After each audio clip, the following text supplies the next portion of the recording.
Olympique de Marseille, Rihanna nue, Mélissa Torio accouche, c'est Media Junkie.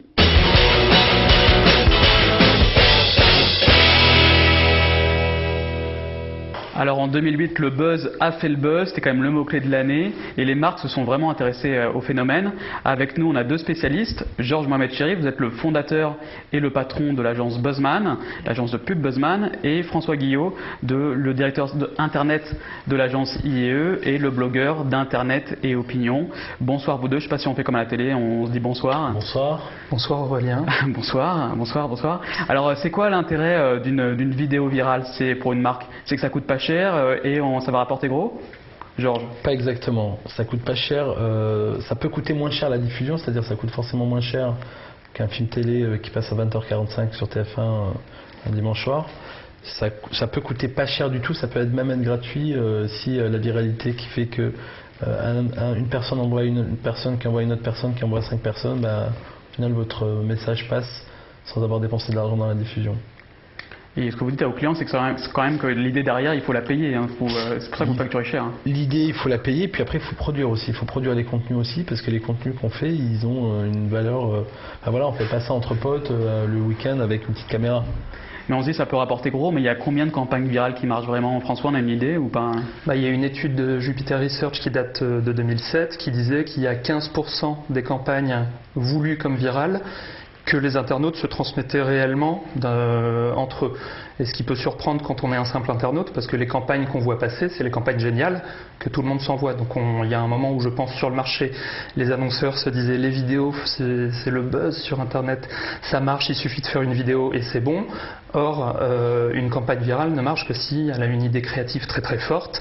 Et donc on voit que sur 100 campagnes, il y en a 15 qui marchent, donc il y en a 15 qui ont une idée créative forte et qui du coup coûtent proportionnellement moins cher que la publicité. Et parmi ces 15 qui marchent, il y a celle de Matt Harding, ce jeune homme qui voyage à travers le monde et qui danse un petit peu bizarrement, même très bizarrement, je ne sais pas comment il arrive à danser comme ça. Il a fait 26 millions de vues, c'est la deuxième vidéo la plus vue selon le Viral Video Chart classement 2008. Et alors ce qui était très bizarre, je ne sais pas, Georges, vous pouvez nous expliquer, c'est que finalement on ne voyait pas très bien le sponsor. Il y a eu un sponsor, c'était Stride, la marque de chewing-gum, et on ne voyait pas beaucoup apparaître, non? Non, ça apparaissait un peu dans la vidéo et ça apparaissait aussi sur le blog de What the Hell is Matt.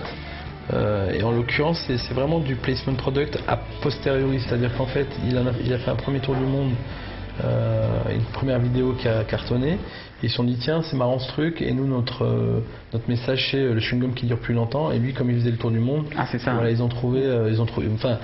C'est pour ça une campagne virale entre guillemets marche exactement comme une bonne campagne à la téloche, c'est qu'il faut que la justesse du propos soit vraiment limpide et qu'elle soit hyper percutante, quoi. Mais ce qu'on voit, par exemple, François, c'est des campagnes où le produit n'apparaît jamais. Il y a eu les pop-corn, hein, ces téléphones portables qui faisaient du pop-corn avec du maïs.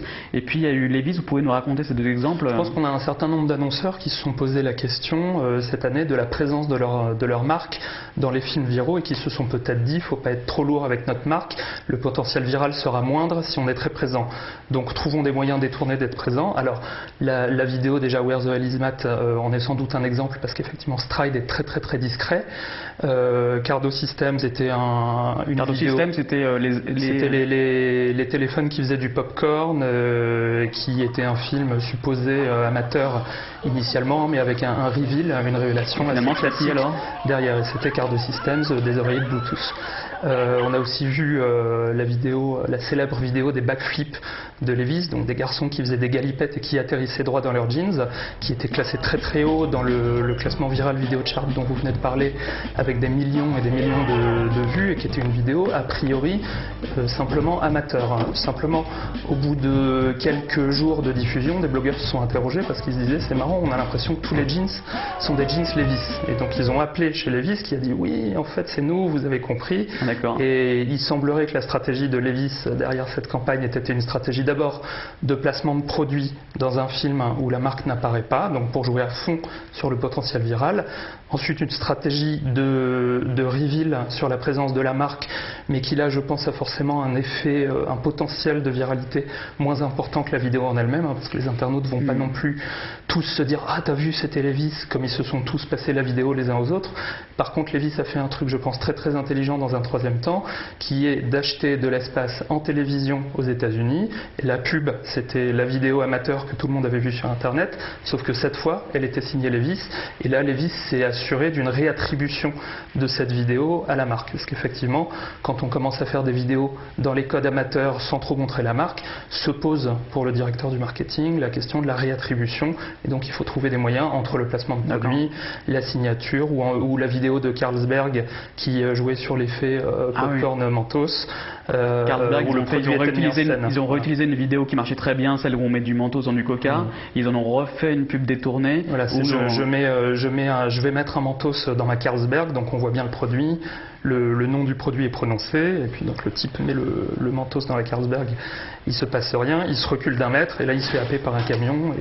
Et est-ce que l'humour ça marche bien, Georges, c'est vraiment ça? Est-ce qu'il y a une règle, une recette pour faire une bonne vidéo virale? Donnez-la nous, c'est l'humour, le sexe. On a vu le sexe avec Diesel, le sexe c'est quand même ce qui marche le mieux sur Internet, on le met jamais dans nos classements, mais c'est quand même ce qui marche le mieux.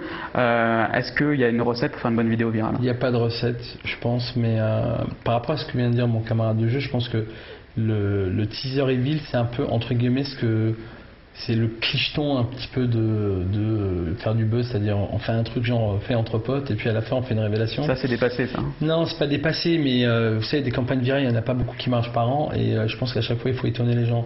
Nous-mêmes on avait fait cette campagne pour Hot Dog, pour Quick, où justement on faisait un reveal ou avec un chanteur qui était un chien, avec tout un clip avec des chiens qui finissaient dans les magasins Quick, puisqu'il y avait une révélation qui disait Hot Dog bientôt chez Quick. Le truc, c'est que là, vous ne le referiez pas en 2009? Non, je ne le referai pas en 2009, et aujourd'hui, nous, on regarde, et de toutes les façons, il faut étonner et surprendre. Alors, vous pouvez nous parler un peu de Chabal et d'Orange, parce que là, c'est très très étonnant. Vous pouvez nous rappeler le principe? Alors, le principe est simple, c'est pour Orange Foot. Donc, on a pris d'abord un rugbyman plutôt qu'un footballeur pour être pour un peu à la star du clip. Il doit tirer un penalty, je vous envoie la vidéo, sauf qu'en préalable, j'ai mis votre numéro de téléphone. Au moment où il s'apprête à tirer, la première surprise, c'est qu'il prend son téléphone, il passe un coup de téléphone, et là, surprise, pendant que vous regardez la vidéo, il y a votre téléphone qui décroche, et c'est Sébastien Chabal qui vous appelle par votre prénom, donc message personnalisé. Donc là c'est vraiment assez... Sébastien dit bonjour Aurélien, j'ai besoin de toi, il faut que tu m'aides à tirer ce penalty. Et à ce moment là il vous propose, grâce à votre téléphone, et ça c'est une première mondiale, de pouvoir diriger avec votre téléphone la vidéo. Donc si vous cliquez sur 3, boum, ça va dans la lucarne droite, il marque un but. La deuxième surprise, et troisième surprise, on s'est pas arrêté là, c'est qu'il vous dédicace le but, puisqu'il soulève son maillot et il y a marqué ce but est pour toi Aurélien. Ah, c'est incroyable. Ça a bien marché ça ou pas? Écoutez, à ma connaissance à ce jour, c'est la campagne sans achat d'espace qui a fait le plus de visites, je crois, en France. Là, en termes de diffusion, on paraît que ça coûtait pas cher, là ça n'a pas coûté cher en termes de diffusion, c'est de la viralité pure. Ça n'a pas coûté cher, parce que ça a coûté 0. Donc, c'est des mails qu'on s'envoyait. Voilà, c'est des mails et avec des téléphones qu'on s'envoyait, puis ça finit à 1,5 million de visiteurs en 15 jours, ce qui est phénoménal, puisque en termes d'achat d'espace, en gros, on peut partir du principe qu'il aurait fallu dépenser 1,5 million d'euros pour faire revenir autant de personnes en 15 jours. Ah ouais, c'est bien rentabilisé. C'est ça l'avenir, c'est l'interactivité, le mobile. Vous, en 2009, vous mettez l'accent sur l'interactivité, le mobile, sans nous révéler vos secrets d'entreprise. Mais les mobiles, ouais, l'iPhone, il y a plein de trucs, il y a des dessins animés, on peut faire plein de choses, des programmes courts. Vous dites qu'il y a un nouveau tuyau, il y a moyen d'interagir avec l'audience. Juste lancer une vidéo, c'est plus, on peut faire mieux, quoi. Je pense qu'aujourd'hui on peut faire mieux, mais c'est pas, on peut faire plusieurs choses aussi. Par exemple, Chabal, c'est une vidéo qui est déjà un peu marrante, mêlée avec de l'interactivité, mêlée avec de la techno. Voilà, après, c'est les différents ingrédients qu'on peut aujourd'hui remuer. Demain, on espère faire une campagne avec une appli iPhone qui va tuer, parce que les applis iPhone, pour le coup, elles sont très virales. L'appli qui permet de reconnaître une musique qui passe et que vous savez quel est le chanteur qui... On peut faire des choses pour la pub, quoi. Tout le monde en parle, donc c'est viral. Et le contenu, vous voulez pas nous dire vos secrets, mais enfin, on sait qu'il y a quand même un truc qui marche très bien, c'est les chatons. Les chatons, ça marche pas mal, les chatons et les chattes aussi. Ok, d'accord, on va finir là-dessus. Merci d'avoir suivi Media Junkie et à la prochaine.